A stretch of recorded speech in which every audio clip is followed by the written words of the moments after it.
नमस्कार, welcome back to my channel ask Astroaid. आप सबों का हमारे इस चैनल में एक बार फिर से बहुत बहुत स्वागत है। आज हम आपसे बात करेंगे, पूजा में हम जाते हैं तो हम माला का इस्तेमाल करते हैं, जितनी भी माला होती है। तो कौन सी माला चाहिए होती है और माला की क्या विशेषता होती है? देखिए, इसमें इसके 3 विभेद हैं। जप ये माला के, तो इसको हम जप माला बोलते हैं और एक जो है हमारी पहनने की है। तो पहली बात जो सबसे इम्पोर्टेंट है कि माला बिना संस्कार किए नहीं पहनना चाहिए, उससे कोई आपको लाभ नहीं होगा। क्योंकि अगर माला का संस्कार नहीं करेंगे, उसमें प्राण प्रतिष्ठा नहीं करेंगे, तो आपके लिए वो माला किसी भी काम की नहीं रहती है। तो माला में प्राण प्रतिष्ठा बहुत जरूरी है। माला जो होती है उसके जो प्रकार होते हैं, पहली होती है मणिमाला।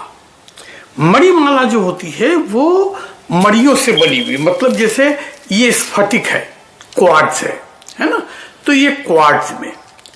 इसके बाद में जो माला बनती है वो कहलाती है पुष्पमाला, फूलों की माला है, जो सिर्फ पहनने और देवता को पहनाने के काम आती है। तीसरी होती है जप माला। जप माला जो होती है वो जाप के लिए आती है, जिसको लेकर के हम जाप करते हैं। अब हम जाप कैसे करते हैं, इसके ऊपर में बहुत सारे विभेद हैं।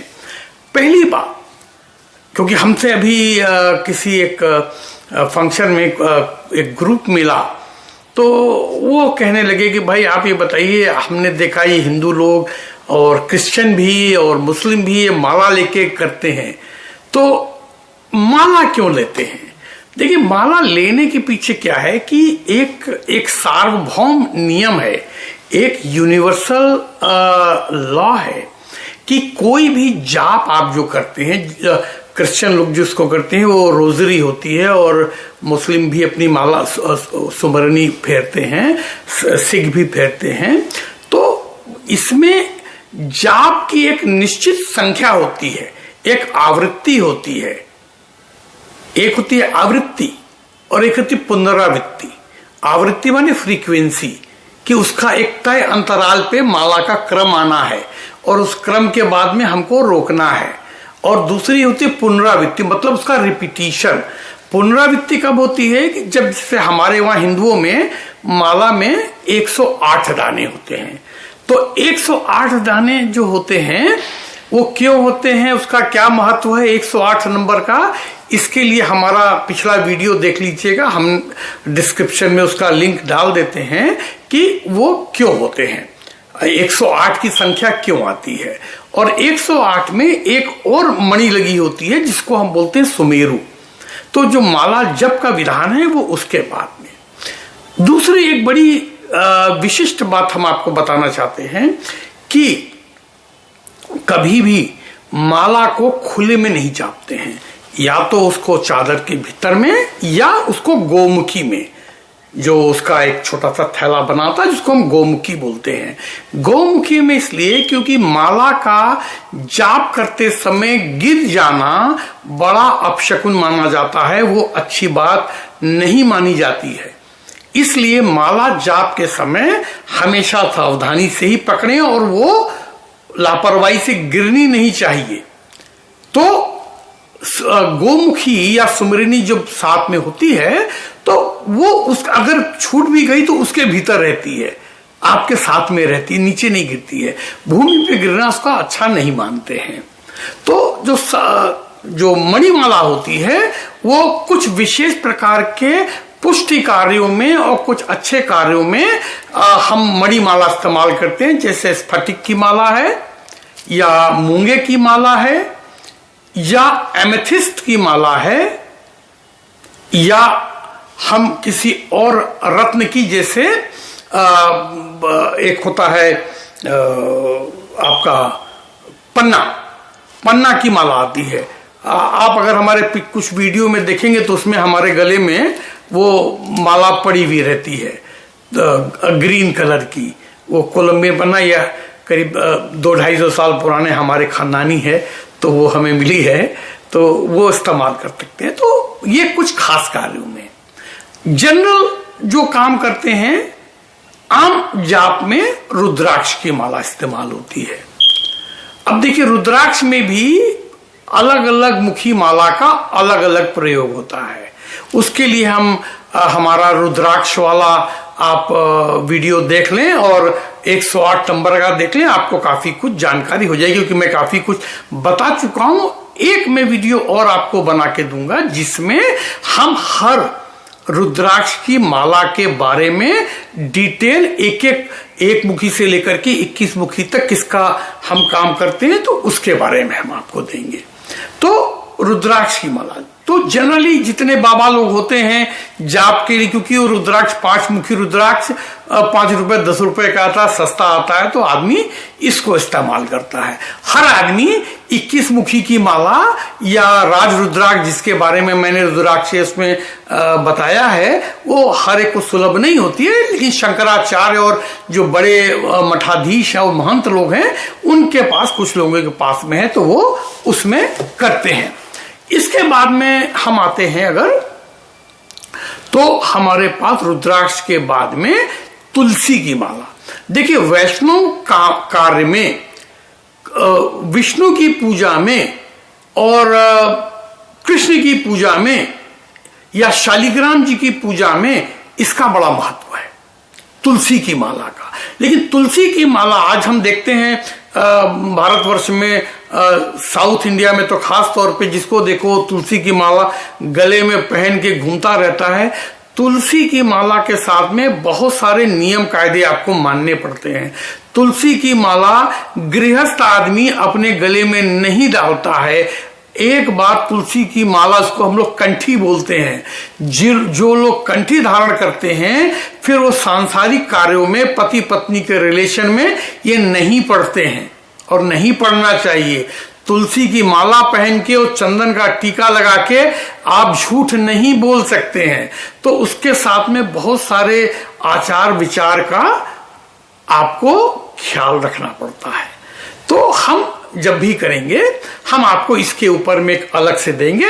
तो ये तुलसी की माला खास तौर पर कृष्ण जन्माष्टमी को या फिर शिवरात्रि को भी हम इससे जाप कर सकते हैं। शिवरात्रि में रुद्राक्ष सर्वोत्तम माना गया है, लेकिन विष्णु और कृष्ण की पूजा में इसका प्रयोग होता है। उसके बाद में आती है कमलगट्टे की माला।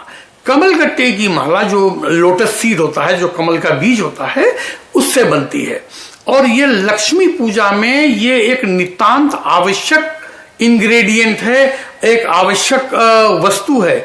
इसके बिना लक्ष्मी की पूजा कंप्लीट नहीं होती है। तो आपको अभी दिवाली आने में टाइम है, आप उसको रखें। इसके बाद में जो तांत्रिक कार्यों में सबसे ज्यादा प्रयोग होता है वो होता है मनुष्य की उंगली की हड्डी से बनी हुई माला। हाँ, सुनने में अजीब सा लगता है, लेकिन सिद्धि के लिए ये जप माला सबसे ज्यादा शास्त्रों में ये उपयुक्त बताई गई है।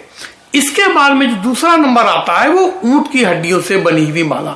तो तिब्बत के जितने लामा लोग हैं और मुस्लिम तंत्र वाले भी ये इस हड्डी की माला का प्रयोग करते हैं। तिब्बत में तो मैंने देखा वो लोग क्या करते हैं, जो याक मरता है तो उसकी हड्डियों से वो छोटे छोटे नरमुंड बनाते हैं, हड्डियों का नरमुंड बनाते हैं और उसकी माला होती है, तो वो उससे जापते हैं। क्योंकि वहां ऊंट होता है लेकिन बहुत कम, वो गोभी के रेगिस्तानों में जो उधर से 2 कुबड़ वाले ऊंट आते हैं ना, वो वहां पर इस्तेमाल होता है।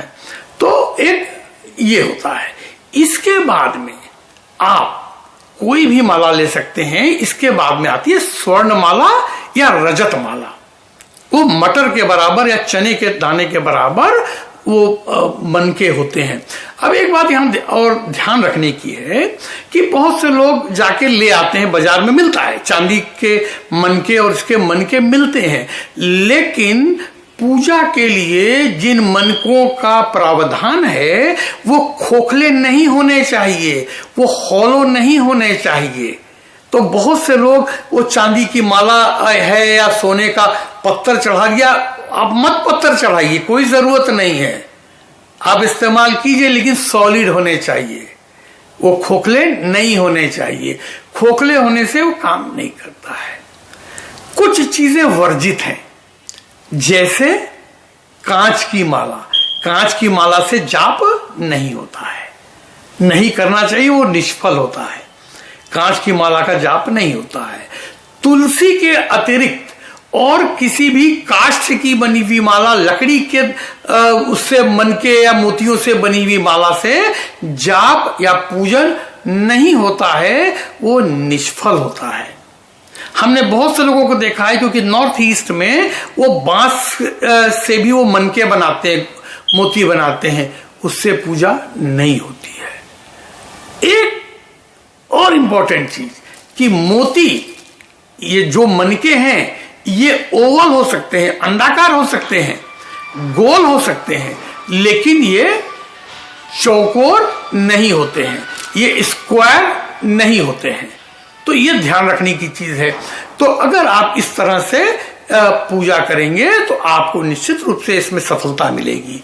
और पूजा करने के पहले माला का संस्कार जरूरी है। उसके लिए 9 बेल के पत्ते लीजिए और उसका अष्टदल कमल जैसा बना लीजिए, उसको ऐसा अरेंज कर लीजिए। उसके बाद में ये माला को रखिए।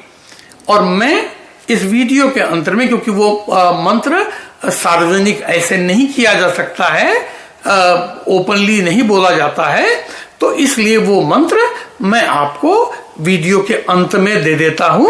तो उसका आपको एक माला जाप करना है। इन सारे मालाओं को उस बेल के पत्ते के अष्टदल बना करके उसके ऊपर रख के, उसके ऊपर थोड़ा सा कुमकुम लगा के, थोड़ी सी रोली लगा करके और सफेद चंदन थोड़ा सा वो उसको लगा करके, अगरबत्ती दिखा करके इस मंत्र का 21 बार जाप करें।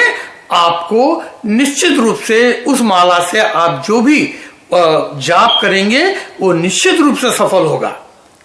क्योंकि माला बिना परिष्कृत किए, बिना उपचारित किए, बिना प्राण प्रतिष्ठित किए कभी उससे पूजा या जाप नहीं करना चाहिए। तो आपको एक मैं ये छोटा सा उपाय आपको मैंने बताया, इसको करके देखिए। और अभी तो त्योहारों का सीजन अब शुरू ही होने वाला है। 3 तारीख को रक्षाबंधन है। माला संस्कार के लिए पूर्णिमा का दिन बड़ा अच्छा है। 3 तारीख को रक्षाबंधन है, पूर्णिमा है, आप उस दिन कर सकते हैं। 12 सितंबर को आप जो है जन्माष्टमी है, उस दिन कर सकते हैं। उसके बाद गणेश चतुर्थी को कर सकते हैं, अनंत चतुर्दशी को कर सकते हैं। ये दिन बड़े अच्छे माने गए हैं कि जब आप इन दिन माला का संस्कार करें और उस संस्कारित माला से आप जाप करें, ईश्वर आपको सफलता देगा। मिलते हैं किसी एक और वीडियो में। तब तक के लिए स्वस्थ रहिए, सुखी रहिए। नमस्कार।